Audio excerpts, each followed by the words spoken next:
Je vous salue partout où vous êtes. Aujourd'hui, nous allons écrire en AN, alphabet national de Guinée. Nous allons écrire quelques noms, notamment pour les gens qui me suivent quotidiennement sur Facebook, savent que nous, en ce moment, nous sommes sur la séquence de voyelles, comment lire les voyelles en AN, en alphabet national de Guinée. Comme vous le savez, l'alphabet national de Guinée est différent de est différent de Corée-Sebeli, est différent de Adlam. Pourquoi? Parce que la mission de l'AN est universelle, tandis que les autres sont communautaires. C'est que l'AN, l'alphabet national de Guinée, est fait pour toutes les langues guinéennes. Cela ne veut pas dire que la Guinée a une seule langue, nous avons une multitude de langues, mais nous aurons une unité scripturale, c'est-à-dire on va écrire avec le même alphabet en Pulaar, en Susu, en Maninka, en Kissi, en Landuma, en Baga, en Guernsey, en Djakanké, etc. Donc on va citer toutes les langues qui sont parlées en République de Guinée, même si nous savons, bien sûr, par rapport avec les statistiques, les gens majoritaires et minoritaires, c'est là que réside bien sûr la force de l'AN. L'alphabet est fait pour toutes les langues guinéennes. Donc il n'y a pas de primauté linguistique, il n'y a que de l'unité scripturale nationale. Alors, aujourd'hui nous allons voir quelques noms. Prenons par exemple, comment écrire Camara. Comment écrire Camara? Alors, c'est simple. C'est simple pour écrire le Camara. D'accord? K, A, maintenant, Emma, A, R, A, Camara. Oui, c'est tellement simple. Comment écrire Diallo? C'est simple. Le G, A, on double les et là, c'est-à-dire la lettre est là, parce que c'est Diallo, d'accord? Mais avec, bien sûr, pour un accent, Pulaar, on dit Diallo, d'accord? On met le O. Donc là, c'est Diallo. Si on veut écrire, par exemple, Cissé, d'accord?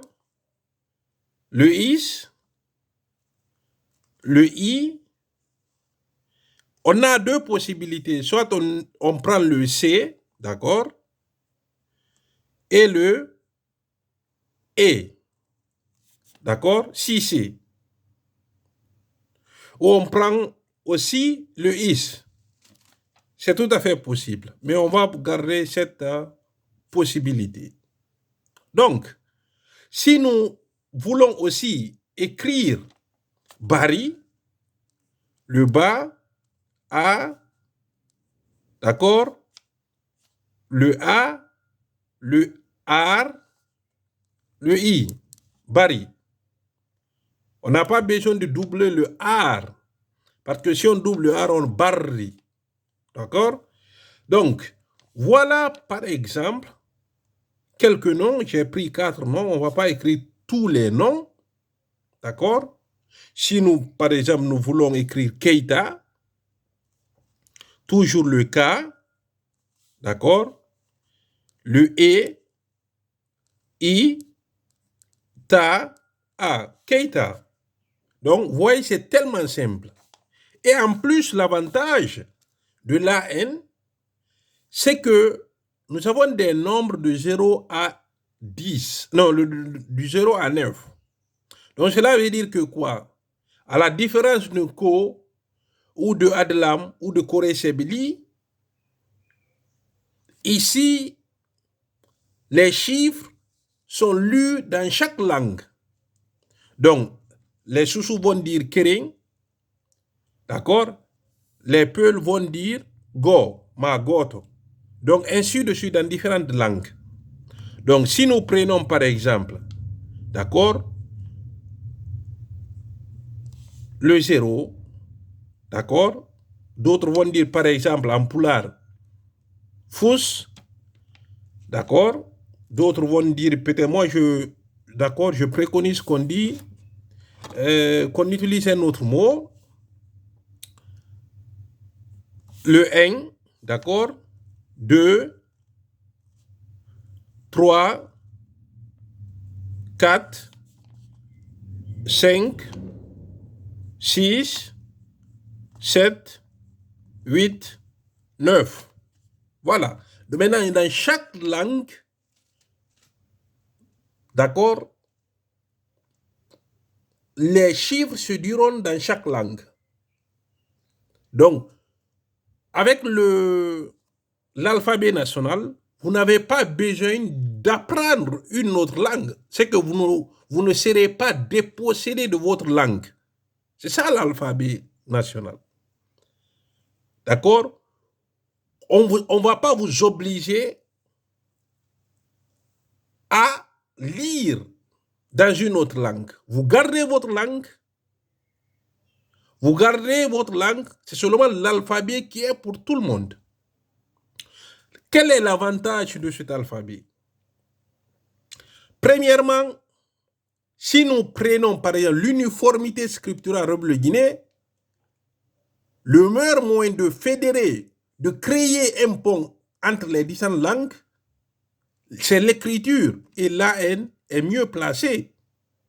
Deuxièmement, supposons que vous voulez aller, vous utilisez Google Maps dans un avenir proche en République Guinée. Vous voulez aller par exemple à Télémélé, vous voulez aller à Kissidougou, vous voulez aller à Lola, vous voulez aller à Conakry. Imaginez si vous avez étudié seulement l'UNCO et que les panneaux sont écrits en Corée Sebeli ou en Anadelam. Comment vous allez vous retrouver? Donc avec ceci, d'accord, vous aurez, d'accord, des syllabes qui ont été étudiées par tout le monde. Maintenant, la composition de syllabes pour les langues se fera différemment. Mais par exemple, quelqu'un qui a lu, qui a appris les syllabes, peut bien sûr lire, si c'est Camara, par exemple, rue en Camara, il va dire rue en Camara, il sait, déjà c'est ici. Donc, il pourrait, même s'il ne comprend pas, savoir lire.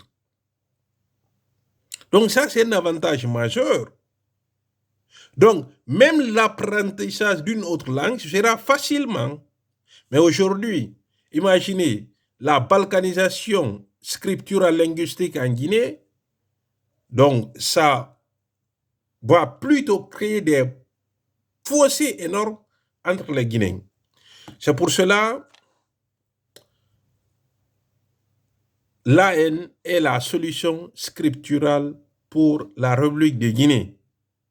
Il n'est pas une propriété d'une personne, il n'est pas propriété d'un